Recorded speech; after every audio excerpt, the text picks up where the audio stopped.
Welcome back to Aging is for Everyone. We are talking about caregiving and the importance of good communication today.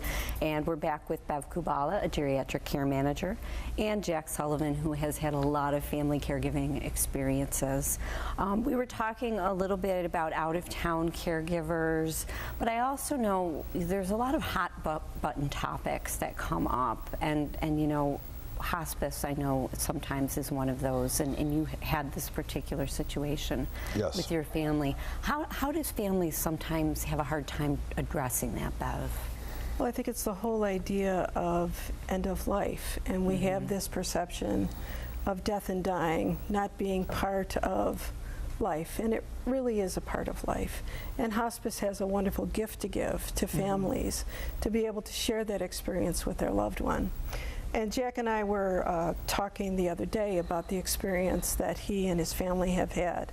And throughout the entire experience with both his father and his mother, they really had the ability to draw closer to their parents through all of these discussions. And I think sometimes as children, adult children, we're afraid to address those kinds of subjects with our parents because we're their kids. They're our parents. Right. But there does come a time when they need us to step up and to basically step over that line to really help them to be able to address the issues that need to be dealt with. And hospice is certainly one of them. Right. And in the circumstance with Jack and his family, his mom had a terminal diagnosis of cancer probably 6 months ago. Yes, about in March. And she had really made the decision that she didn't want to go for aggressive treatment.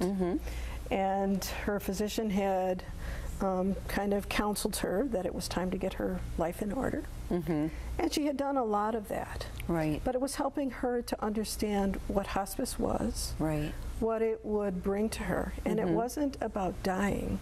It was about living out the rest of her days and making the most of them and giving her children and her grandchildren, and through the experience with hospice, she had 2 great-grandchildren that were born. Oh, wow. And that she met. Yeah, she was able to achieve 3 goals: her 85th birthday, her 60th wedding anniversary, and it's amazing. We had a party at they both ended up in the same nursing home, although on different floors.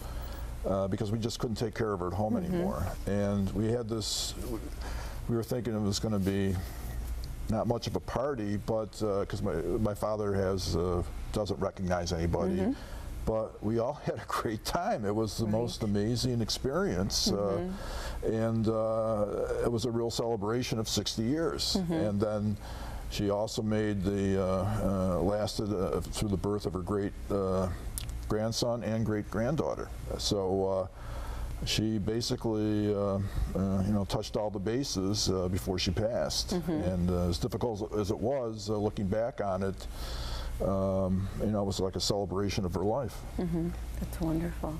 Now, what would you say were some of the hardest things to talk to your parents about? Well, first of all, it was hard to talk to my father because of the dementia, and it was more or less dealing with doing what we had to do based on Beverly's advice about how do we, it was all about how do we, you know, get his driver's license taken away. How do we, I remember the big discussion was how are we going to get him out of the house and into a facility? He had lived in this house for 60 years, but as it turned out, it just kind of worked. If you take it in small pieces, it kind of worked. It just worked out where he became ill and he went right from the hospital into a facility. And but the same token, my mother was wed to her house and her routine. So we were agonizing over how are we going to get her to go into a nursing home because we couldn't take care of her anymore at home because the cancer was taking her piece by piece. And that's probably one of the more dramatic moments was when Beverly literally was on her knees in front of my mother saying, we have to do this, you have to do this. And finally my mother agreed. And you know, we were thrilled when she agreed to at least take a look at hospice. And so it was an amazing experience. And would you say that there are times where a family does really need to consider bringing somebody else in? I mean, whether it's a profession, whether it's a care manager. Well, I can't or speak for other people, but we could not have done it without Beverly, and mainly with my father, but then also with my mother. She knew people in the healthcare community, people in different nursing homes, because there's so many different levels of care. It's a very complicated system, and we could not have done it without her. And how about you, Bev? Would what are some of the big issues that are the real hard ones for people to do it on their own? Because families come to caregiving with all of their old baggage. It's not like they leave that at the door. They really do. And all of us who've grown up in families know that we all have baggage. Right. And I once had a pastor who told us that, every family is dysfunctional in one degree or another. And certainly we all have our own issues. But, I think one of the things that a third party, and it doesn't matter if it's a care manager or a priest or whoever, they can kind of bring kind of a view from on high. See the whole picture.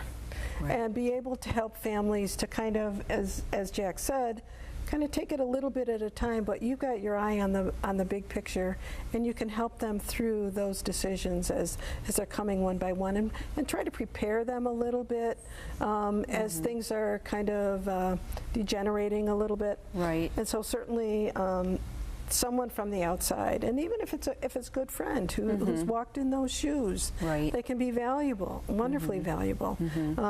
But I do come back to, it's always very difficult for adult children to talk to their parents about having to leave the home, talk about their finances. I know myself, I had no idea what my parents' finances were, and it was probably about a year ago when my father started to experience some memory issues himself, and we had to sit down and we had to talk about some of those things. So what kind of things can we access? What kind of help can we get?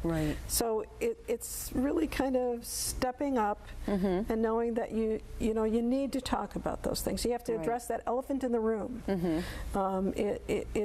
You can't just kind of walk away. Your parents really need you at a time like that.